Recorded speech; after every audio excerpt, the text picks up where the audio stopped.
दोस्तों सीधी बात नो बकवास, अगर आपके पास ये सैमसंग का गैलेक्सी A37 5G मोबाइल है तो ये वीडियो बिल्कुल आपके लिए है, क्योंकि 3 फायदे अपफ्रंट होने वाले हैं आपको इस वीडियो के बाद आपके सैमसंग मोबाइल में। सबसे पहला फायदा वही है कि आपका मोबाइल जो है बिल्कुल मक्खन की तरह लैग फ्री चलेगा, रॉकेट की तरह फास्ट भागेगा, और इस फोन के प्राइवेसी में बिल्कुल प्रोटेक्शन ऐड हो जाएगा। यानी कोई भी थर्ड पार्टी किसी भी ऐप के थ्रू या फिर मैलवेयर या ब्लॉटवेयर के थ्रू आपके फोन पे किसी भी तरह का एक्सेस नहीं कर पाएगा, और हैकिंग तो बिल्कुल हो ही नहीं पाएगा। और तीसरा और सबसे बड़ा फायदा वही है कि आपके मोबाइल का बैटरी ड्रेन पूरी तरह से बंद हो जाएगा। अननेसेसरली अगर आपको लगता है कि आपका बैटरी जो है खत्म हो रहा है, बिल्कुल बंद हो जाएगा, बैटरी बैकअप ऑलमोस्ट डबल हो जाएगा। जी हाँ दोस्तों, बिल्कुल सही सुना आपने। अगर आपका बैटरी बैकअप एक दिन देता है, बढ़ के 1.5 दिन से 2 दिन हो जाएगा, ये गारंटीड है। बस वीडियो को आपको अंत तक देखना है, एक एक टिप्स सेटिंग्स को बढ़िया से फॉलो करना, और आप देखेंगे कि जादू होगा, चमत्कार होगा, और आप अपने सैमसंग मोबाइल के बिल्कुल जादूगर बन के निकलेंगे। तो नमस्कार दोस्तों, आप देख रहे हैं मैजिकल से गुरु, और चलिए फटाफट से करते हैं इस मैजिकल वीडियो को शुरू।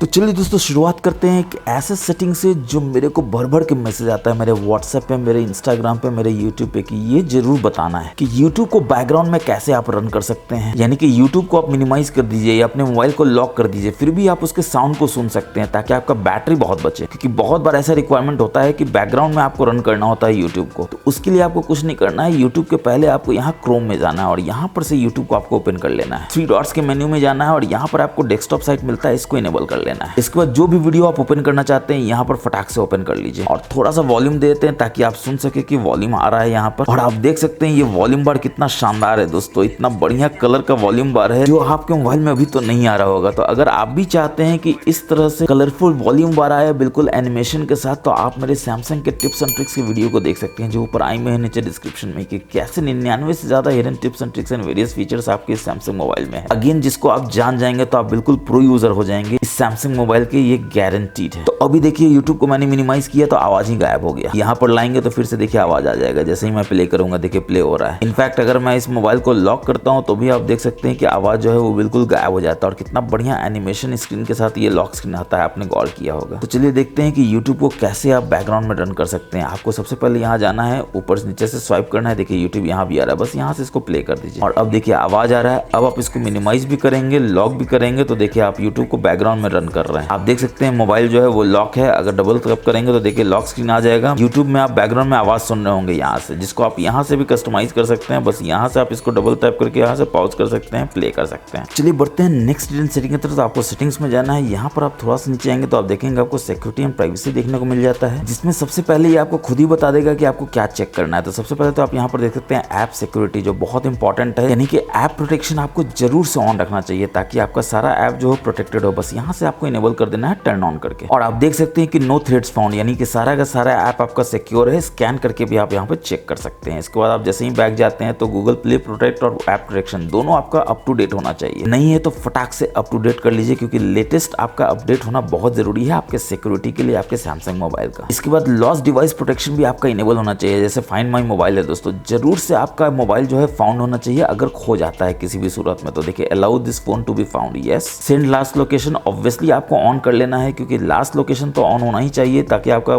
मोबाइल खो जाए तो आप कैसे जानेंगे आपका लास्ट लोकेशन क्या था, आपका मोबाइल कहां पर था। और ये ऑफलाइन फाइंडिंग भी जरूर से इनेबल आपको करके रखना है, क्योंकि आप नहीं चाहते हैं कि अगर आपका मोबाइल में डेटा ना हो, मोबाइल ऑनलाइन ना हो, तो भी आपको इसको फाइंड कर सकते हैं। बस आपको किसी और डिवाइस में लॉग इन करना है अपने इस सैमसंग अकाउंट से, और आप देख सकते हैं कि आप ऑफलाइन जो है ट्रैक कर सकते हैं अपने इस मोबाइल को जो खो गया है। इसके बाद लॉस्ट डिवाइस प्रोटेक्शन में आप देख सकते हैं आपको थेफ्ट प्रोटेक्शन भी देखने को मिल जाता है, जो कि बहुत इंपॉर्टेंट है। सबसे पहले क्या है, थेफ्ट डिटेक्शन लॉक को आपको इनेबल कर लेना है। यानी कि आपका मोबाइल कोई छीन के भागता है तो ये पहचान लेगा कि कोई आपका छीन के भाग रहा है, और ऑटोमेटिकली लॉक कर देगा और आवाज निकालेगा सायरन का आपके मोबाइल से। और अगर आपका मोबाइल खो जाता है तो आप ऑफलाइन भी डिवाइस को लॉक कर सकते हैं यहाँ से इसको इनेबल करके, और रिमोटली भी लॉक कर सकते हैं। जैसे कि मैंने आपको बताया कि आप किसी और मोबाइल में या डिवाइस में लॉग इन करेंगे सैमसंग अकाउंट से, और वहां से अपने इस मोबाइल को लॉक कर सकते हैं, सायरन बजवा सकते हैं, ताकि किसी को भी पता चल जाए कुछ तो गड़बड़ है इसके बाद इसी में अगर आप बैक जाते हैं, फिर से बैक जाते हैं, तो आप देखते हैं कि आपको ऑप्शन यहाँ पर मिल जाता है मोड सिक्योरिटी सेटिंग्स का, जिसमें सबसे पहले तो आप देखेंगे कि आपको सिक्योर फोल्डर देखने को मिलता है, जो कि आपको जरूर से इनेबल करके रखना है। बस यहाँ पर एक पैटर्न पासवर्ड बना लेना है, जिसमें पैटर्न को आपको विजिबल नहीं रखना है, ताकि कोई भी आपके पैटर्न को ताक झांक करके देख ना सके और आपके मोबाइल का गलत फायदा ना उठा सके। अब दोस्तों आप जानते हैं सिक्योर फोल्डर आपके लिए कितना इंपॉर्टेंट है, आपके मोबाइल के सिक्योरिटी के लिए बहुत खास है, क्योंकि दुनिया का कोई भी थर्ड पार्टी ऐप या थर्ड इंसान जो है सिक्योर फोल्डर के डेटा को एक्सेस नहीं कर सकता, वो सिर्फ आप कर सकते हैं। तो आप चाहते हैं कि आपका प्राइवेसी बिल्कुल इंटैक्ट रहे, कोई परिंदा पर ना मार सके, तो आपको सिक्योर फोल्डर में सारा डेटा को रखना है। इनफैक्ट आप इसमें एप्स को भी रख सकते हैं, ताकि कोई भी दुनिया का बाहर का इंसान जो है उस ऐप को ना देख सके। जैसे व्हाट्सएप का आपको 2 ऐप होगा, एक नॉर्मल एक इसमें आप अपना सारा प्राइवेट काम कर सकते हैं, और वो रख सकते हैं पब्लिक के लिए, जिसमें उसमें कुछ डेटा ही नहीं होगा। कोई देख भी लेगा तो उसको कुछ फायदा नहीं होना है, क्योंकि आप असली में इस सिक्योर फोल्डर के ऐप को यूज करते हैं। और सिक्योर फोल्डर को ही मैंने बहुत डिटेल में समझाया दोस्तों सैमसंग में कैसे काम करता है। डुअल ऐप इसमें नहीं मिलता है, मगर सिक्योर फोल्डर की मदद से आप कैसे डुअल ऐप बना सकते हैं किसी भी ऐप को, जरूर जाके देखिए, ऊपर आई में है, नीचे डिस्क्रिप्शन में। क्योंकि इस वीडियो में अगर मैं इसको बताऊंगा तो अगेन 10 मिनट लग जाएगा दोस्तों, और आप अगेन बोलेंगे कि वीडियो जो है बहुत लेंदी बन गया है। अब सिक्योर फोल्डर में ही आप नीचे देखते हैं तो आपको मिलता है मेक पासवर्ड विजिबल। अगेन इसको डिसेबल कर देना है, सिक्योरिटी के लिए बहुत इंपॉर्टेंट है, ताकि कोई भी आपका पासवर्ड ताक झांक करके तो ना गेस कर सके। इसके बाद इंस्टॉल अननोन ऐप्स है, जिसको आपको जरूर से रिव्यू करना है कि जितने भी ऐप्स हैं उसमें कौन सा ऐप है जिसको पावर मिला हुआ है, ब्रह्मास्त्र मिला हुआ है कि वो अननोन ऐप को भी इंस्टॉल कर सकता है। कायदे से ये बहुत लिमिटेड ऐप को होना चाहिए, और ब्राउजर को तो बिल्कुल भी नहीं होना चाहिए, क्योंकि ब्राउजर में ही आप सारा ब्राउजिंग करते हैं, तो कोई भी गलती से ब्लॉटवेयर या मैलवेयर को इंस्टॉल करवा सकता है आपके मोबाइल में। तो इसको तो डिसेबल ही करके रखिए। हाँ, कभी कभी जरूरत है तो इनेबल कर लीजिए, उसके बाद फटाक से इसको डिसेबल कर दीजिए। नॉर्मली इसको सारा डिसेबल ही रखिए, ताकि आपका फोन बिल्कुल सिक्योर रहे। इसके बाद मोर सिक्योरिटी में आप देखेंगे allow apps to be pinned, जिसको आपको जरूर से इनेबल करके रखना चाहिए। यहाँ से आप इसको इनेबल कर सकते हैं। और लॉक फोन आफ्टर अनपिनिंग, इसको तो इनेबल करना ही करना है, क्योंकि यही तो सबसे बढ़िया मकसद है जिसके कारण आप पिन करते हैं किसी भी ऐप को। अब ऐप पिनिंग काम कैसे करता है दोस्तों, तो आप अपना फोन देते हैं किसी दोस्त को कि वो बोलता है कि मेरे को कुछ ब्राउजिंग करना है, तो आप ट्रस्ट करके दे देते हैं कि हाँ भाई ब्राउजिंग ही तो करना है। मगर आपका दोस्त निकलता है शाना, वो आपको फोटो भी देखने लगता है, आपका बैंकिंग ऐप में भी घुसना चाहता है, जीमेल भी देखना चाहता है, और आप आ जाते हैं टेंशन में कि क्या बंदा है यार, मैंने दिया ब्राउजिंग के लिए और वो करने लगा कांड। तो आपको कुछ नहीं करना है, आप ब्राउजिंग के लिए आप दे रहे हैं तो आप ऑब्वियसली ब्राउजर खोल के देंगे। तो ब्राउजर खोलते के साथ आपको एक काम करना है, ये 3 लाइन में जाना है, यहाँ पर आपको इस ऐप में आ जाना है, यहाँ ऐप के लोगो में जाना, और यहाँ पे पिन दिस ऐप है, बस इसको कर देना। और देखिए ये बोल देता है कि ऐप जो है वो पिन हो चुका है। बाहर कैसे निकलेंगे, तो आपको इस 2 बटन को टच करना है। ऑब्वियसली आपके दोस्त को तो पता नहीं है, तो उसको बताइए मत ऐप पिन हो गया, ये दिखाइए मत। अब उसको आप दे दीजिए, जो मन है वो करो, करेगा ऑब्वियसली, वो बैग जाएगा। आप जैसे ही चाय बनाने अंदर जाते हैं तो वो चाहेगा कि होम स्क्रीन से आप चले जाए, होम स्क्रीन पर नहीं जा पाएगा, क्योंकि बोलेगा पिन हो चुका है। वो आ जाएगा टेंशन में, रिसेंस में जाकर उड़ाने की कोशिश करेगा, फिर नहीं उड़ा सकेगा। बैग जाने की कोशिश करेगा, कुछ होगा ही नहीं। फिर वो थक करके क्या करेगा कि अच्छा ये दोनों बटन दबा के देखते हैं कुछ फायदा होता है कि नहीं। ये दोनों बटन को एक साथ दबाएगा और देखेगा कि आपका लॉक स्क्रीन आ जाता है और ऐप जो है अनपिन भी हो जाता है। अब दोस्तों फिंगरप्रिंट किसके पास है, फेस किसके पास है, बायोमेट्रिक किसके पास है, आपके पास है। उसके पास तो है नहीं, तो वो तो कुछ कर नहीं सकेगा। बस थक करके वो फोन जो है वो आपको दे देगा, और आप क्या करेंगे, यहाँ से फटाक से अपना फिंगरप्रिंट देंगे, फोन के अंदर आ जाएंगे। इसको उड़ाना चाहें इसको उड़ा भी सकते हैं, और देखिए कितना बढ़िया एज लाइट का एनिमेशन भी आ जाता है। वो दोस्त आ जाएगा टेंशन में कि कल तक वो कर पा रहा था, आज नहीं कर पा रहा, तो उसको जरूर से बताइएगा। मैजिकल टेक गुरु के आप सब्सक्राइबर हैं, ऐसे ऐसे वीडियोस को आप देखते रहते हैं, जिससे आप अपने मोबाइल के गुरु बन सकते हैं, प्रो यूजर बन सकते हैं। इसलिए अब वो आपको बेवकूफ नहीं बना सकता है। हाँ, उसको भी जानना हो तो जरूर से बोलिए, मैजिकल टेक गुरु चैनल को सब्सक्राइब करके बेल बटन दबा दे, और ये वीडियो को शेयर कर दीजिए तमाम सैमसंग दोस्तों के साथ। अब दोस्तों बहुत सारा कस्टमाइजेशन का इसमें आपको ऑप्शन देखने को मिलता है, जिसके कारण आपको ऐड और ब्लॉटवेयर भर के मिलता है। जैसे एग्जांपल के लिए आप यहाँ थीम ऐप में जाते हैं, यहाँ पर मेनू है इसमें जाते हैं, यहाँ सेटिंग्स इसमें जाते हैं, और यहाँ पर आप देख सकते हैं कस्टमाइजेशन सर्विस जो है वो ऑन रहता है। अब दोस्तों क्या जरूरत है आपको इन सारे ऐप्स को कस्टमाइज करने का, आप देख रहे हैं कितना कस्टमाइजेशन है। ऑब्वियसली ये क्या कर रहा है, तो बैकग्राउंड में आपके बैटरी को चूस रहा है, मोबाइल को गर्म कर रहा है, और आप बोलते हैं कि आपका सैमसंग मोबाइल जो है वो अननेसेसरली गर्म होते रहता है, मोबाइल बिल्कुल भी लंबा नहीं चलता है, एक दिन भी बैटरी बैकअप नहीं चलता। और कोई ऐप तो आपको बताएगा भी कि अगर आप इसको नहीं करेंगे तो आपका कोई डिवाइस जो है वो काम नहीं करेगा, लन फन देवाना। आपको पर्सनलाइज कंटेंट चाहिए ही नहीं दोस्तों, आपको कुछ चाहिए आप गूगल कर सकते हैं, और आजकल तो एआई का जमाना है, एआई में भी आप कर सकते हैं। देखिए इस तरह का लन फन देवानंद आपको सुनना ही नहीं है, फटाक से स्टॉप कर देना है, जितना भी है सारे को एक लाइन से बिल्कुल। और जैसे ही ऐसे आप कर देंगे तो आप देखेंगे कि जादू होगा बिल्कुल आपके मोबाइल में, और आपका मोबाइल बिल्कुल मक्खन की तरह लाइक फिर रॉकेट की तरह फास्ट भागेगा, जैसे कि मैंने आपको शुरू में बताया था। इसके बाद यहाँ पर आप देख सकते हैं लोड स्टोर कंटेंट है। ऑब्वियसली आपको कभी भी मोबाइल डेटा यूज करना ही नहीं चाहिए दोस्तों, बहुत बैटरी पर लोड पड़ता है, मोबाइल का डेटा भी वेस्ट होता है। वाईफाई पे ही हमेशा कीजिए जब भी करना है। इसके बाद इसमें अगर आप नीचे आते हैं तो आपको क्या ऑप्शन मिलता है, require biometric password to buy. Obviously इसको आपको इनेबल करके रखना है, ताकि गलती से भी कोई आपका पासवर्ड के बिना कोई बाय ना कर ले, कुछ आपका नुकसान ना हो जाए। ऑब्वियसली पैसे का ही नुकसान होगा क्योंकि आप बाय कर रहे हैं। अब दोस्तों देखिए आपका बैटरी बचा रहे हैं, आपका पैसा ही बचा रहे हैं, तो आपको लाइक और सब्सक्राइब करना तो बनता ही है इस चैनल को। अब दोस्तों हम सभी को आदत होता है, तो मेरे को भी आदत है कि मैं लोकेशन हमेशा ऑन रखता हूँ 24/7। हालांकि इसका नुकसान क्या है, तो 24/7 आपका बैटरी जो है चुसाते रहता है, मोबाइल गर्म होते रहता है, जो आपको कभी भी नहीं करना है। अगर आप स्विगी जोमेटो यूज कर रहे हैं, ओला उबर यूज कर रहे हैं, तो जरूर से ऑन करके रखिए। लेकिन अगर आप नहीं कर रहे हैं 24 घंटा में 22 घंटा, तो बंद ही करके रखिए। 2 घंटा यूज करते हैं तो ऑन करके रखिए, देखिए लोकेशन यहाँ ऑन है। सोने पे सुबह क्या होता है कि अगर आप लोकेशन सर्विसेज में जाएंगे तो आप देखेंगे वाईफाई स्कैनिंग, ब्लूटूथ स्कैनिंग 24/7 काम कर रहा है। अब आप खुद ही समझिए दोस्तों, 24/7 कुछ भी स्कैन करेगा तो आपको मोबाइल का रिसोर्स ही तो यूज करेगा, बैटरी ही तो यूज करेगा। और क्या आश्चर्य है कि अगर 24/7 यूज हो रहा है तो आपका बैटरी चलता ही नहीं है एक दिन से ज्यादा। अब मोबाइल हमेशा गर्म रहता है क्योंकि बैकग्राउंड में देखिए सब चलते रहता है। फटाक से इसको ऑफ कर देना, फिर से बैक जाते हैं और ऑब्वियसली जब जरूरत है ओला उबर का, जोमेटो स्विगी का, तो ऑन करके रखिए, वरना इसको ऑफ करके रखिए। अब इसी से मिलता जुलता जुड़वा भाई क्या है, तो आप सेटिंग्स में जाएंगे, यहाँ पर कनेक्शंस में जाएंगे और यहाँ पर आप देखेंगे कि आपको ऑप्शन मिल जाता है मोर कनेक्शन सेटिंग्स का, जिसमें नियर बाई स्कैनिंग जो है हमेशा ऑन होता है। इसको फटाक से ऑफ कीजिए। करता क्या है दोस्तों, तो जैसे आप अंदर जाएंगे तो आप देखेंगे कि 24/7 जो है स्कैन करते रहता है नियर बाई डिवाइस को। ऑब्वियसली दोस्तों अगेन 24/7 कुछ भी स्कैन करता रहेगा आपको मोबाइल में, तो ऑब्वियसली वो बैटरी ही करेगा, आपके मोबाइल के रिसोर्सेज से ही करेगा और आपके मोबाइल को ही गर्म करेगा। जो नहीं करना है, अगर आपको जरूरत है तो ऑन कर लीजिए, जब जरूरत नहीं है तो ऑफ रखिए। जरूरत क्या होता है, सप्ताह में एक बार, महीना में एक बार, मगर ये आपके बैटरी को चूसते क्या रहता है हमेशा। तो नुकसान आप समझ रहे हैं कि, और ये छोटा छोटा चीज है दोस्तों जो हमेशा आपके मोबाइल को नुकसान पहुंचाता है। इसके बाद देखिए कमाल का चीज क्या है कि प्रिंटिंग का एक ऑप्शन है जो अगेन 24/7 ऑन है। अब ईमानदारी से बताइए दोस्तों, आपने पूरे जिंदगी में कभी भी प्रिंटिंग यूज की है अपने मोबाइल से? कोई नहीं करता है, 99% लोग नहीं करता है। मगर चूंकि बाय डिफॉल्ट ये ऑन होता है तो 24/7 आपके बैटरी को चूसते रहता है, मोबाइल को गर्म करते रहता है। आपको नहीं करने देना है। जब जरूरत है तो ये सबको ऑन कीजिए, जरूरत नहीं है तो फटाक से ऑफ कर दीजिए। इनफैक्ट ये जो मोड कनेक्शन सेटिंग है, इसके ऊपर आप देख सकते हैं आपको डेटा यूसेज भी देखने को मिल जाता है। जैसे मोबाइल डेटा आप यहाँ पर देख सकते हैं और वाईफाई डेटा यूसेज आप यहाँ पे देख सकते हैं कि कितना डेटा यूज हुआ लास्ट मंथ में। उसी तरह का मोबाइल डेटा भी दिखाएगा लास्ट मंथ में कितना यूज हुआ और कौन कौन ऐप है जो यूज कर रहा है, ताकि आप आसानी से समझ सके कि कोई ऐप तो ऐसा नहीं है जो आपके मोबाइल डेटा को बहुत गलती तरीके से यूज कर रहा है और उसको आपको पहले फुर्सत में अनइंस्टॉल कर देना है। क्योंकि कोई भी ऐप आपके मोबाइल डेटा को या वाईफाई डेटा को अननेसेसरली यूज कर रहा है तो उसको आपको नहीं रखना है, क्योंकि अगेन वो बैकग्राउंड में आपको मोबाइल के रिसोर्सेज को यूज कर रहा है, मोबाइल को गर्म कर रहा है। अब दोस्तों सेटिंग्स में अगर आप डिस्प्ले में जाएंगे तो एक कमाल का चीज आपको इसमें देखने को मिलता है। डिस्प्ले में सबसे नीचे आपको आना है और यहाँ पर आप देख सकते हैं एक्सीडेंटल टच प्रोटेक्शन है, जरूर से इनेबल करके रखिए। आपके प्रोटेक्शन के लिए बहुत जरूरी है, आपके सिक्योरिटी के लिए बहुत इंपॉर्टेंट है, ताकि आपका फोन मोबाइल जो है वो पॉकेट में हो या बैग में हो, गलती से कुछ टच ना हो जाए, कोई मैसेज ना चला जाए, कोई कॉल ना चला जाए और आपको एम्बैरेसमेंट ना हो बाद में। इसके बाद टच सेंसिटिविटी है, इसको भी जरूर से इनेबल करके रखिए, ताकि ठंड के समय में ग्लव्स आप यूज कर रहे हैं या हल्का पानी आ गया हो तो टच सेंसिटिविटी को किसी भी तरह की दिक्कत ना हो, टच स्क्रीन आपका बढ़िया से काम करता रहे। और आप जानते हैं डिस्प्ले में बैटरी बचाने के लिए आपको क्या करना होता है, तो अगर ऊपर हम देखेंगे आप डार्क मोड यूज कर सकते हैं, आप ब्राइटनेस को फुल नहीं रखें, थोड़ा सा कम ही रखें, स्क्रीन मोड को विविड की जगह नेचुरल रखें। तो ये सब छोटा सा चीज है जिसको अगर आप यूज करेंगे, और एडेप्टिव ब्राइटनेस कभी भी यूज ना करें, क्योंकि यहाँ पर सेंसर है जो 24/7 बुक करते रहता है एडेप्टिव ब्राइटनेस चेक करने के लिए, जो ऑब्वियसली ये सब जो है आपको बैटरी को चूसता है, मोबाइल को गर्म करता है। बाहर जाए तो एडेप्टिव ब्राइटनेस आप यूज कर भी सकते हैं, वरना घर में तो आपको कभी जरूरत ही नहीं पड़ना चाहिए। अब दोस्तों आप अपने सैमसंग मोबाइल में आपको पता है कि 10 से 11 तरीके से स्क्रीनशॉट ले सकते हैं केवल। ऑब्वियसली आपको नहीं पता होगा तो ऊपर आई में है, नीचे डिस्क्रिप्शन में है, इस वीडियो को भी आप जाके देख सकते हैं, जिसमें मैंने बताया है कि कैसे 10 से 11 तरीके से आप स्क्रीनशॉट ले सकते हैं अपने सैमसंग मोबाइल में। और ऑब्वियसली आपके दोस्त आश्चर्यचकित करेंगे कि इतना बढ़िया चीज आप अपने सैमसंग मोबाइल के बारे में कैसे जानते हैं। तो बताने की जरूरत नहीं है। अगर आपको लगता है कि मेरा ये एफर्ट अच्छा है, आपको सैमसंग का मैं बहुत सारा चीजें बता रहा हूँ, तो हमारे मैजिकल टेक गुरु चैनल को अगर सब्सक्राइब नहीं किया तो अभी तक सब्सक्राइब तो कर ही लीजिए, दोस्तों से भी सब्सक्राइब करवाइए और बेल बटन का दबा के जो भी ये वीडियो है अच्छा लग रहा है तो शेयर कर दीजिए, लाइक कर दीजिए अपने तमाम दोस्तों के साथ जिनके पास भी सैमसंग का मोबाइल है या नहीं है, वो फ्यूचर में परचेज करना चाह रहे हैं। अब दोस्तों एक कमाल का चीज आपको दिखाते हैं। यहाँ पर आप देखिए नोटिफिकेशन आता है, आप यहाँ से उड़ा देते हैं, एक है इसलिए एक उड़ाए, अगर आपको हमेशा उड़ाना होता तो यहाँ से सारा उड़ा देते हैं। फिर आपको लगता है कि यार कोई काम का नोटिफिकेशन था उसको देखना हो तो कहाँ से देखेंगे, उसके लिए आप क्या करेंगे, तो ऑब्वियसली आप सेटिंग्स में जाएंगे, थोड़ा नीचे आएंगे तो आप देखेंगे आपको नोटिफिकेशन देखने को मिल जाता है, एडवांस सेटिंग्स मिल जाता है, इसमें आपको नोटिफिकेशन हिस्ट्री भी देखने को मिल जाता है। तो ऑब्वियसली जो भी नोटिफिकेशन आता है उसको आप वहां से उड़ा देते हैं। यहाँ पर देख सकते हैं, देखिए कितना सारा नोटिफिकेशन है यहाँ आगे बैठा हुआ है। अब इसका एक प्रैक्टिकल फायदा आपको दिखाते हैं दोस्तों कि जैसे व्हाट्सएप पे आपको कोई दोस्त जो है वो मैसेज करता है, वो डिलीट कर देता है। एग्जाम्पल देखिए, इसमें मैसेज आया है, ये डिलीट हो गया है, दिस मैसेज वाज डिलीटेड। अब ऑब्वियसली आप आ जाएंगे टेंशन में कि क्या मैसेज था जो आपके दोस्त ने डिलीट कर दिया। क्या आप इसको पढ़ सकते हैं? बिल्कुल पढ़ सकते हैं। कहाँ से पढ़ सकते हैं? तो इस नोटिफिकेशन हिस्ट्री में पढ़ सकते हैं। आपको यहाँ खोजना है कि व्हाट्सएप कहाँ पर है, आप देख सकते हैं यहाँ पर व्हाट्सएप है, 6 नोटिफिकेशन आया है। तो जैसे ही आप इसमें तीर में जाएंगे तो आप देख सकते हैं यहाँ MTG का नोटिफिकेशन ये था जो उसने डिलीट कर दिया वहां पे। तो आपका दोस्त सोचेगा कि उसने तो डिलीट कर दिया, आप पढ़ नहीं पाएंगे, मगर आप तो हैं मैजिकल टेक गुरु के सब्सक्राइबर, आप पढ़ लेते हैं। तो अपने दोस्त को अगेन बताइएगा दोस्तों कि उसने तो डिलीट कर दिया था मगर आपने पढ़ लिया जादू से। अब दोस्तों आपके सैमसंग मोबाइल में एक कमाल का चीज आपको दिखाते हैं, जो दांतों तले आप उंगली दबा लेंगे कि ये आपके मोबाइल में हो रहा था और आपको बिल्कुल पता ही नहीं था। आप रीसेंट में जाते हैं, देखते हैं कोई भी ऐप नहीं है, बहुत बढ़िया बात है। ऊपर नीचे ऐसे नोटिफिकेशन में आते हैं, देखते हैं कोई भी ऐप नहीं है, और भी अच्छा बात है। यानी कोई भी ऐप जो है आपके फोरग्राउंड में रन नहीं कर रहा है आपके सैमसंग मोबाइल में। मगर ये क्या, आप जब यहाँ पर रिसेंट्स में गए थे तो आप देखते हैं यहाँ पर कि एक ऐप जो है एक्टिव है। अब कोई रॉकेट साइंस नहीं है समझना दोस्तों, कोई फोरग्राउंड में कोई भी ऐप रन नहीं कर रहा है, बैकग्राउंड में एक एक्टिव ऐप है, यानी कि वो आपके बैटरी को चूस रहा है, मोबाइल को गर्म कर रहा है पीछे से, और आपको बिल्कुल पता भी नहीं चल रहा है। ऐसा आपको बिल्कुल भी नहीं करने देना है। कोई भी ऐप जो एक्टिव हो और आपके जानकारी के बिना हो, यानी कि वो क्या कर रहा है आपको पता ही नहीं है, सबसे पहले फटाक से इसको इनेबल करके यहाँ से स्टॉप कर देना है, एक ऐप हो या मल्टीपल ऐप हो। और अब यहाँ पे आप देख सकते हैं एक जो एक्टिव ऐप था वो गायब हो चुका है, यानी कि अब आपके मोबाइल के बैटरी को वो बिल्कुल भी नहीं चूसेगा, मोबाइल को गर्म नहीं करेगा, कोई भी रिसोर्स यूज नहीं करेगा बिना आपके जानकारी के। अब दोस्तों आप पावर बटन का यूज करते हैं कि आपको पावर ऑफ करना, और आप लॉन्ग टैप करके रखते हैं तो आप देखते हैं कि ये क्या कुछ ऐसा आ जाता है जो आपको शायद नहीं जरूरत हो। आप चाहते थे कि पावर बटन आ जाता, पावर ऑफ कर देते। तो ये सब कन्वीनियंस कभी कभी लाइफ में बहुत जरूरी होता है दोस्तों। इसके लिए आपको क्या करना है, सेटिंग्स में जाना है। यहाँ पर थोड़ा सा आप नीचे आएंगे तो आप देखेंगे कि आपको ऑप्शन मिल जाता है एडवांस फीचर्स का, जिसमें पहला जो है साइड बटन है, इसमें आपको जाना है और आपको क्या करना है, तो लॉन्ग प्रेस पे यहाँ पर डिजिटल असिस्टेंट नहीं करना है, पावर ऑफ मेनू करना है। अब देखिए आप पावर बटन को लॉन्ग प्रेस करके रखेंगे तो देखिए पावर मेनू ही आएगा, यानी कि आप यहाँ पर रीस्टार्ट कर सकते हैं, पावर ऑफ कर सकते हैं। और इसी में कमाल का चीज क्या है, तो आप जैसे ही यहाँ पे बैक जाते हैं तो आप देखते हैं आपको मोशन एंड जेस्चर देखने को मिलता है, जिसमें ये 6 ऑप्शन है, जरूर से सारे को इनेबल कर लीजिए, जो बैटरी आपका बहुत बचाता है। लिफ्ट टू वेक का मतलब क्या है, फोन जैसे ही आप हाथ में उठाएंगे तो ये वेकअप हो जाएगा, आप नोटिफिकेशन उसमें देख सकते हैं, मिस कॉल देख सकते हैं, ताकि आपको कोई बटन न दबाना पड़े जो बैटरी ज्यादा यूज करता है। डबल टैप करके आप स्क्रीन को टर्न ऑन कर सकते हैं, डबल टैप करके स्क्रीन को टर्न ऑफ कर सकते हैं, यानी बैटरी बचा सकते हैं। फोन जैसे ही आप हाथ में उठाएंगे तो अलर्ट करके बताएगा, ऑब्वियसली वाइब्रेट करके बताएगा, यानी कि कोई मैसेज है या मिस कॉल है, अगेन आपका बैटरी बचा रहा है। इनकमिंग कॉल आ रहा है, बस पाम को आप ऐसे रख दीजिए, इनकमिंग कॉल म्यूट हो जाएगा ऑटोमेटिकली, यानी कि आपका बैटरी बचाएगा और आपको एम्बेरसमेंट से भी बचाएगा अगर आप कहीं मीटिंग में है तो। स्क्रीनशॉट मैंने आपको बताया 11 तरीका, उसमें एक तरीका ये भी है दोस्तों, पाम स्वाइप कीजिए तो स्क्रीन कैप्चर हो जाएगा, यानी कि स्क्रीनशॉट आप ले सकते हैं। बाकी 10 तरीका के लिए आपको वीडियो देखना ही है, जो ऊपर आई में है, नीचे डिस्क्रिप्शन में। और ये जो बैक में साइड बटन है उसमें एक ऑप्शन और था दोस्तों, जो मैं आपको बताना भूल गया, डबल प्रेस करके भी आप कुछ भी कर सकते हैं। यहाँ पर आप देख सकते हैं जैसे ही मैं डबल प्रेस करता हूँ तो क्या आता है, तो देखिए वॉइस रिकॉर्डिंग आ जाता है। आपको कहीं सेटिंग्स में जाके खोजने की जरूरत नहीं, वॉइस रिकॉर्डिंग का फटाक से डबल प्रेस कीजिए, रिकॉर्डिंग शुरू कर दीजिए। ठीक इसी तरह से आप रिकॉर्डिंग नहीं करना चाहते हैं तो देखिए आपके पास वेरियस ऑप्शन है, आप इसको यूज कर सकते हैं। चलिए बढ़ते हैं नेक्स्ट सेटिंग की तरफ। तो आपको सेटिंग्स में जाना है, थोड़ा सा आपको नीचे आना है तो आप यहाँ पर देख सकते हैं कि आपको एक्सेसिबिलिटी देखने को मिल जाता है। इसमें जैसे ही आप एडवांस सेटिंग्स में जाएंगे तो एक कमाल का चीज आपको फ्लैश नोटिफिकेशन देखने को मिलेगा, नहीं आईफोन की तरह आपका पीछे का जो फ्लैश जो है बुक करेगा। कैसे करेगा, तो कैमरा फ्लैश नोटिफिकेशन को यहाँ से आप इनेबल कर सकते हैं, पीछे जब भी कोई नोटिफिकेशन आएगा बुक करके बताएगा। आप चाहते हैं स्क्रीन भी बुक करे तो यहाँ स्क्रीन फ्लैश नोटिफिकेशन को भी इनेबल कर सकते हैं। कलर आप यहाँ से कस्टमाइज कर सकते हैं कि कौन सा कलर आप चाहते हैं, यहाँ से आप अगर ग्रीन चाहते हैं तो यहाँ पर ग्रीन कर सकते हैं। अब देखिए आप जैसे ही प्रीव्यू करेंगे तो देखिए ये बुक करके बताएगा कुछ आया है। ऑब्वियसली पीछे का फ्लैश लाइट भी इसी तरह से बुक कर रहा है, बताने के लिए कि कोई नोटिफिकेशन आया है, देख लो बॉस। अब इसी में अगर आप बैक जाते हैं तो आपके पास ऑप्शन यहाँ पर मिल जाता है विजन एनहांसमेंट का, जो बहुत इंपॉर्टेंट है। अगर आप बैटरी बचाना चाहते हैं तो आप एनिमेशन को रिड्यूस कर सकते हैं इसको इनेबल करके, और ट्रांसपेरेंसी और ब्लर को रिड्यूस कर सकते हैं यहाँ से इनेबल करके, जो थोड़ा इफेक्ट के साथ कॉम्प्रोमाइज करता है, आपको पता भी नहीं चलेगा दोस्तों। लेकिन बैटरी कितना बचेगा ये आप देखकर आश्चर्यचकित हो जाएंगे। और इसमें जैसे ही आप बैक जाएंगे तो इंटरेक्शन एंड डेक्सटेरिटी है, इसमें आप जाएंगे, आंसरिंग एंडिंग कॉल में जाएंगे और यहाँ पर आप देख सकते हैं कि रीड कॉलर नेम अलाउड है, इसको भी आपको इनेबल करके रखना चाहिए और ऑलवेज कर देना चाहिए। और आप चाहते हैं 2 बार बोले तो 2 बार भी यहाँ से इनेबल कर सकते हैं। फायदा क्या है, तो आप मान लीजिए ड्राइंग रूम में टीवी देख रहे हैं और आपका मोबाइल चार्ज हो रहा है, बेडरूम में कॉल आता है और आप दौड़े दौड़े जाते हैं कि भाई किसका कॉल है, और बोलता है क्रेडिट कार्ड लेना है बॉस, और आप आ जाते हैं बिल्कुल टेंशन में कि यार मैं कितना बढ़िया बिंज वॉच कर रहा था, ये क्रेडिट कार्ड वाला कहाँ से कॉल कर दिया। तो अगर अननोन नंबर होगा तो चिल्ला चिल्ला के बताएगा अननोन नंबर है, आप सुन सकते हैं आप टीवी देखते हुए। कोई कॉन्टैक्ट का नाम आएगा तो वो भी आपको चिल्ला चिल्ला के बताएगा। कोई स्पैम आएगा तो स्पैम चिल्लाएगा, यानी आप समझ जाएंगे कि कोई स्पैम है, लेना नहीं है। और अगर कोई नंबर हो या फिर कॉन्टैक्ट हो तो आप आके ले सकते हैं, वरना टीवी तो आप देख ही रहे हैं। अब दोस्तों सेटिंग्स में अगर आप जाएंगे तो आप देखेंगे कमाल का चीज आपको कहाँ मिलता है, तो यहाँ पर डिवाइस केयर में मिलता है। तो सबसे पहले तो ये बताता है कि आपका डिवाइस कैसा काम कर रहा है। देखिए ग्रेट है, मुस्कुराएगा जितना उतना बढ़िया है। तो जैसे आप बैटरी में जाएंगे तो आप देखेंगे कि आपको बैटरी का सबसे पहले तो ये बैटरी प्रोटेक्शन को आपको इनेबल कर लेना है, और इसके अंदर जाकर यहाँ पर आपको सिलेक्ट करना है कि आपको मैक्सिमम चुनना है या बेसिक चुनना है। मैक्सिमम का मतलब क्या है कि 80% बाद आपका चार्जिंग ही रुक जाएगा, ताकि आपका रात में चार्जिंग वाला प्रॉब्लम सॉल्व हो जाए। क्योंकि रात में अगर आप 6 घंटे 7 घंटे सोने के समय चार्ज करते हैं तो आपको बैटरी ओवर चार्ज हो जाता है, बैटरी खराब हो जाता है लॉन्गर रन में। मगर अगर आप बेसिक चुनते हैं तो यहाँ से एडेप्टिव प्रोटेक्शन को भी आप इनेबल कर सकते हैं, यानी कि 80% पे ये स्टॉप तो कर ही देगा, मगर 100% चार्ज करने का इतना समय लेगा जब तक आप जाग ही जाएंगे। तो स्मार्टनेस का जमाना है दोस्तों, एआई का जमाना है, जरूर से इन सब चीज को यूज कीजिए, बिल्कुल आपका बैटरी लाइफ बढ़ेगा। इसके बाद अगेन आप यहाँ पर मेमोरी में देख सकते हैं कि ये पहले तो चेक करेगा आपको मेमोरी में कुछ काम का चाहिए कि नहीं। तो देखिए ये बोलता है कि आप क्लीन कर सकते हैं, 1 GB फटाक से क्लीन कर दीजिए। और अब देखिए 2.6 GB 2GB से 3GB आपको मेमोरी बढ़ जाता है। रैम प्लस भी आप यहाँ से यूज कर सकते हैं। आप चाहते हैं 8GB करना तो 8GB कर लीजिए, बस एक बार आपको रिस्टार्ट करना होगा। इसके बाद इसमें आप देख सकते हैं ऑटो ऑप्टिमाइजेशन है, इसको भी आप इनेबल करके रख सकते हैं ताकि ऑटोमेटिकली ऑप्टिमाइज करे दिन में एक बार, और ये इंटेलिजेंटली डिसाइड करता है कब ऑप्टिमाइज करना है। जब आप यूज नहीं कर रहे होते हैं, आइडियल होता है फोन, तभी करता है ताकि आपका कोई भी वर्क जो है वो हैम्पर ना हो। इसके बाद आप यहाँ पर देख सकते हैं डायग्नोस्टिक, तो आप कर ही सकते हैं। मोबाइल में कोई प्रॉब्लम आपको लग रहा है हार्डवेयर के साथ तो बस डायग्नोस्टिक में चले जाइए और यहाँ पर जितना भी डायग्नोस्टिक है सारा का सारा ऑप्शन आ जाता है। तो देखिए ये चेक करना शुरू करता है। देखिए सिम चेक कर रहा है, NFC चेक किया था, लन फन देवानंद। तो इस तरह से जितने भी डायग्नोस्टिक के आपके हार्डवेयर के स्कोप हैं, चाहे ब्लूटूथ हो जो भी हो, उसको यहाँ पर चेक करता है। और कितना है बताया था ऐसे 21 में देखिए 4 चेक कर लिया, बिल्कुल परफेक्ट था। 17 और चेक कर सकता था। तो इस तरह से फोन में कोई भी प्रॉब्लम है सबसे पहले आप ही देख सकते हैं। कुछ है तो आप सर्विस सेंटर जाएंगे, लेकिन सर्विस सेंटर जाने से पहले ये मेंटेनेंस मोड को जरूर से इनेबल कर लीजिएगा, क्योंकि इसको जैसे ही आप इनेबल करेंगे तो ये क्या करेगा कि आपके मोबाइल को बिल्कुल नया जैसा बना देगा, मगर सारा डेटा आपके अंदर ही रहेगा, चाहे फोटोज हो, वीडियोज हो, कोई भी PDF फाइल हो, वर्ड फाइल हो, जो ऑब्वियसली सेंसिटिव डेटा है, बिल्कुल कॉन्फिडेंशियल डेटा है और आप नहीं चाहते हैं कोई भी उसको आपके इस मोबाइल में देखे। और सर्विस सेंटर में देने का नुकसान ये होता है कि आपको बैकअप लेना पड़ता है, फिर आप देते हैं बैकअप नहीं ले पाए, गलती से दे दिए तो वो मिसयूज कर सकता है। आपको ऐसा काम करना है कि बिल्कुल आपका प्राइवेसी इंटैक्ट रहे, कोई परिंदा पर ना मार सके और सिक्योरिटी तो बिल्कुल टॉप नॉच हो। तो आपको जरूर से इसको इनेबल कर लीजिए। एक बार रीस्टार्ट होगा और फोन बिल्कुल नया की तरफ हो जाएगा, यानी कि कोई भी डेटा उसमें नहीं दिखेगा। तो आपका सर्विस सेंटर वाला आपके फोन में जो भी प्रॉब्लम है उसको सॉल्व करके वापस देगा। फिर आप इस मेंटेनेंस बोर्ड से बाहर आ जाएंगे और बाहर आएंगे तो आप देखेंगे कि सारा का सारा डेटा आपके मोबाइल में ही दिख रहा है। अब दोस्तों वापस से आप सेटिंग्स में जाएंगे, नीचे आप देखेंगे सिक्योरिटी एंड प्राइवेसी आपको देखने को मिलता है, इसमें जाएंगे। इसमें जैसे ही आप सबसे नीचे आएंगे मोर प्राइवेसी सेटिंग्स में जाएंगे और यहाँ पर आप देखेंगे आपको कमाल का चीज मिलता है। तो सेंड डायग्नोस्टिक डेटा जो है इनेबल्ड है। अब दोस्तों क्या डेटा इनेबल्ड है जो जा रहा है आपके मोबाइल से, आप नहीं जानते हैं कब जा रहा है, आप नहीं जानते हैं कितना जा रहा है, आप नहीं जानते, यानी आप कुछ भी नहीं जानते, बस डेटा आपके मोबाइल से जा रहा है। तो आप खुद ही बताइए सिक्योरिटी के लिए खतरा है कि नहीं दोस्तों, और क्यों जा रहा है? क्योंकि आपने ही इनेबल किया हुआ था। सबसे पहले तो इसको डिसेबल कीजिए और इसको ओके कीजिए। तो ये क्या बोलता है कि हाँ भाई इंप्रूव करना है, लन फन देवानंद चक्कर में पड़ना ही नहीं है आपको। इनको इंप्रूव करना है तो ये अपने कॉस्ट पे इंप्रूव करे, आपके कॉस्ट पे नहीं। तो आप जैसे ही देखेंगे तो यहाँ पर आप अग्री को बस डिसेबल कर देंगे। देखिए इतना आसानी से डिसेबल भी नहीं करना रहता है, बस ओके कर दीजिए, तब देखिए डिसेबल हो जाता है। अब दोस्तों सीधी सी बात है, इनको इंप्रूव करना है तो आपके मोबाइल के बैटरी के कॉस्ट पे इंप्रूव नहीं करेंगे, आपके मोबाइल के परफॉर्मेंस के कॉस्ट पे इंप्रूव नहीं करेंगे। आपका यहाँ बैटरी चूस आ रहा है, मोबाइल गर्म हो रहा है और इनको चाहिए डेटा, कब चाहिए पता नहीं, कितना चाहिए पता नहीं, क्या क्या चाहिए पता नहीं, तो बेहतर है डिसेबल कर दीजिए। इसके बाद एंड्रॉइड पर्सनलाइजेशन सर्विस है, इसको भी आपको डिसेबल कर देना है, क्योंकि ये अगेन ही बोलता है कि डेटा जो है जाता है ऐप यूसेज का। इसके बाद इसमें आप थोड़ा सा नीचे आते हैं तो आप देखते हैं आपको एक्टिविटी कंट्रोल देखने को मिलता है, जो थोड़ा सा लोड करेगा दोस्तों, समय लगता है, इसको लोड होने दीजिए। और एक बार लोड हो जाएगा तो आप देखेंगे यहाँ वेब एंड ऐप एक्टिविटी है जो 24/7 ऑन होता है, सालों भर ऑन होता है। तो ऑब्वियसली वो आपका बैटरी खा रहा है, मोबाइल को गर्म कर रहा है, जो आपको नहीं करने देना है। पहले तो ऑफ करना है, एक स्टेप में ही ऑफ करेंगे, ज्यादा इसमें दिमाग लगाना ही नहीं है। देखिए स्टॉप करने को बोलेगा, गॉट इट कर दीजिए और देखिए गॉट इट कर दीजिए और देखिए स्टॉप हो जाता है। मगर आप सोचेंगे कि क्या स्टॉप किया आपने, तो वेब एंड ऐप एक्टिविटी है जो 24/7 ये सेव करते रहता है, भेजते रहता है। जैसे आप देख सकते हैं लोकेशन भेजते रहता है, सर्चेज भेजते रहता है, रिकमेंडेशन है। रिकमेंडेशन का मतलब ही ऐड होता है दोस्तों। आप क्यों चाहते हैं कोई भी रिकमेंडेशन, आपको जो सर्च करना है सर्च कर सकते हैं, AI आजकल है सर्च करने के लिए। आपका वेब एंड ऐप का जितना भी एक्टिविटी आपको मोबाइल में सालों भर हो रहा है वो देखिए सेव करते रहता है, भेजते रहता है। और आप हमेशा टेंशन में रहते हैं कि आपका मोबाइल जो है वो गर्म रहता है। अब आप समझ रहे होंगे कारण क्यों गर्म रहता है। ठीक इसी में अगर आप नीचे आते हैं तो देखते हैं टाइमलाइन भी 24/7 ऑन रहता है। सबसे पहले तो आपको इसको ऑफ करना है। कैसे ऑफ करना है, तो यहाँ से ऑफ करना है, एक स्टेप में ही ऑफ करना है, गॉट इट करके। अब अगेन आप बोलेंगे ये टाइमलाइन क्या करता है दोस्तों, तो आपके ये टाइमलाइन को सेव करते रहता है 24/7 सालों भर मैप का। अब आप खुद ही सोचिए कि इस सालों भर जहां भी आप जा रहे हैं उसका मैप का ये डेटा सेव कर रहा है, तो ऑब्वियसली मोबाइल को गर्म कर तो रहा है ना। बैटरी आपका लंबा नहीं चल रहा है, कारण यही है। बैकग्राउंड में जब इतना कुछ रन करता रहेगा दोस्तों तो कहाँ आपका मोबाइल जो है वो फोकस कर पाएगा परफॉर्मेंस के लिए। अब बैटरी तो बेचारा जवाब दे ही देगा। हाँ, जब आप घूमने जाते हैं 1 महीना 2 महीना तो इसको ऑन कर लीजिए मैनुअली टर्न ऑन करके। अब साल भर में आप 1 महीना 2 महीना बाहर घूमने जाते हैं, 10 महीना घर में रहते हैं, तो घर का आपको क्यों ट्रैक करना, आप कहाँ पे रहते हैं। हाँ, बाहर पेरिस जा रहे हैं, लंदन जा रहे हैं, UK जा रहे हैं, US जा रहे हैं, तो ऑन कर लीजिए ताकि आपको भी याद रहे, आपको भी एक मेमोरी रहे, टाइमलाइन सेव हो जाए कि आप यहाँ गए थे। तो 12 महीना में 10 महीना बैटरी बचाइए, 2 महीना ठीक है थोड़ा बहुत जाएगा भी तो कोई फर्क नहीं पड़ता है। फिर आप नीचे आते हैं तो आप देखते हैं कि यहाँ पर आपको ऐड पर्सनलाइजेशन है जो ऑब्वियसली ऑन होता है फटाक से, इसमें आपको चले जाना है और यहाँ जो ऑन है इस एरो पे जाके यहाँ से फटाक से टर्न ऑफ कर देना है और देखिए टर्न ऑफ हो जाता है, गॉट इट कर देना है। तो ऑब्वियसली पर्सनलाइज ऐड जो है वो ऑफ हो गया। इसका मतलब क्या है कि अब आपको ऐड नहीं मिलेगा। ऐसा नहीं दोस्तों, ऐड मिलेगा लेकिन आपके काम का ऐड नहीं होगा, तो ऑब्वियसली आप उसको ज्यादा यूज नहीं करेंगे और जब ज्यादा यूज नहीं करेंगे तो आपका जो पब्लिशर है वो ऐड भेजते भेजते थक जाएगा, क्योंकि पहले आप उसको यूज करते थे, अब आप उसको यूज नहीं करते। और एड्स में आप यहाँ पर देख सकते हैं कि enable debug logging for ads है, जिसको आपने इनेबल किया हुआ है। तो ऑब्वियसली दोस्तों अगेन ये क्या कर रहा है, तो आप देख सकते हैं ऐप राइट कर रहा है डिबगिंग इन्फॉर्मेशन को और कहाँ भेज रहा है, तो ऑब्वियसली जबरदस्ती सिस्टम लॉक के थ्रू भेज रहा है। कब भेज रहा है पता नहीं, कितना भेज रहा है पता नहीं, क्या क्या लॉक कर रहा है पता नहीं, फटाक से इसको डिसेबल कीजिए। सोने पे सुबह का क्या होगा कि ये जो डिलीट एडवर्टाइजिंग आईडी है इसी को यहाँ से डिलीट कर दीजिए, ना रहेगा बांस ना बजेगा बांसुरी। अब देखिए आपको ऐड आता है, बिल्कुल भी नहीं आएगा क्योंकि आपका वो पर्सनलाइज डेटा भी नहीं जानता है, रिकमेंडेशन आपको चाहिए ही नहीं। तो पब्लिशर कल मजे ले रहा था आपके ऐड भेज कर, अब आप पब्लिशर का मजे ले सकते हैं ऐड को ना देखकर, और आपका पब्लिशर जो है वो थकार के ऐड भेजना ही छोड़ देगा कि ये बंदा तो ऐड देखता ही नहीं है, क्या फायदा भेज के। और एड्स के नीचे यूसेज डायग्नोस्टिक है, ये भी अगेन ऑन होगा, जो हमेशा ऑन रहता है, फटाक से इसको ऑफ कर दीजिए। यूसेज एंड डायग्नोस्टिक डेटा ये देखिए लगातार भेजते रहता है। अगेन बताने की जरूरत नहीं है कितना भेज रहा है, क्या भेज रहा है, कब भेज रहा है, आपको पता नहीं है, बस जा रहा है। और नुकसान क्या है, तो आपको मोबाइल गर्म करके जा रहा है, आपको बैटरी को चूस के जा रहा है। अब इसको इंप्रूव करना है दोस्तों, तो अगेन मैं बता रहा हूं, आपको पैसा मिलता है तो आप तो कीजिए, मेरे को तो नहीं मिलता है, तो जोक सपाट दोस्तों, पैसा मिले चाहे जो मिले, आपको अपने सिक्योरिटी के साथ कभी भी कॉम्प्रोमाइज नहीं कर सकते हैं। तो अगेन मैं रिपीट कर रहा हूँ, आपके मोबाइल के परफॉर्मेंस के कॉस्ट पे, आपके मोबाइल के बैटरी के कॉस्ट पे उनको इंप्रूव नहीं करने देना है। उनको जो चाहिए वो मेल पे मांगे, वरना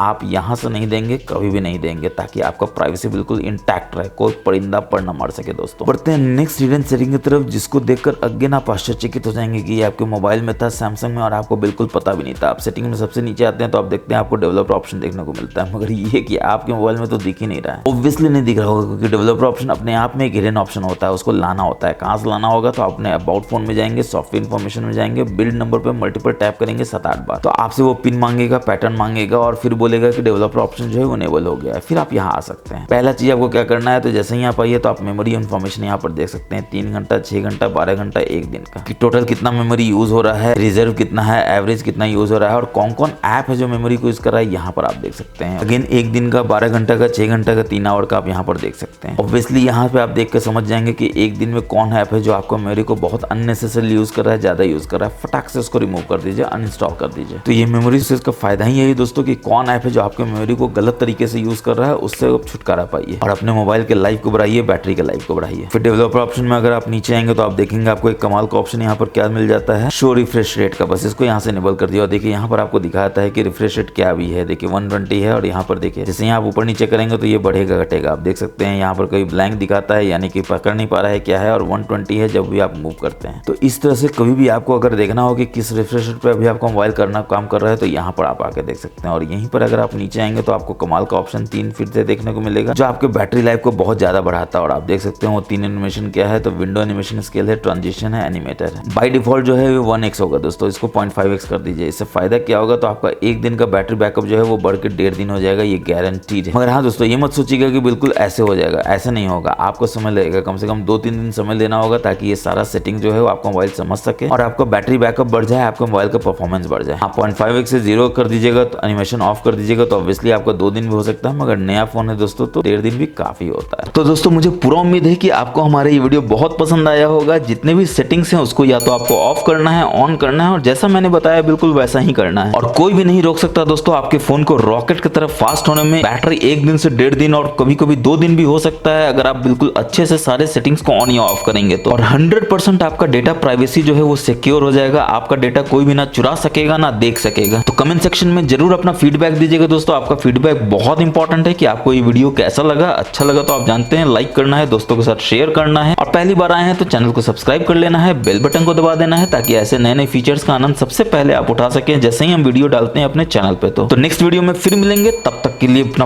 बहुत बहुत ख्याल रखिएगा। जय हिंद, जय भारत।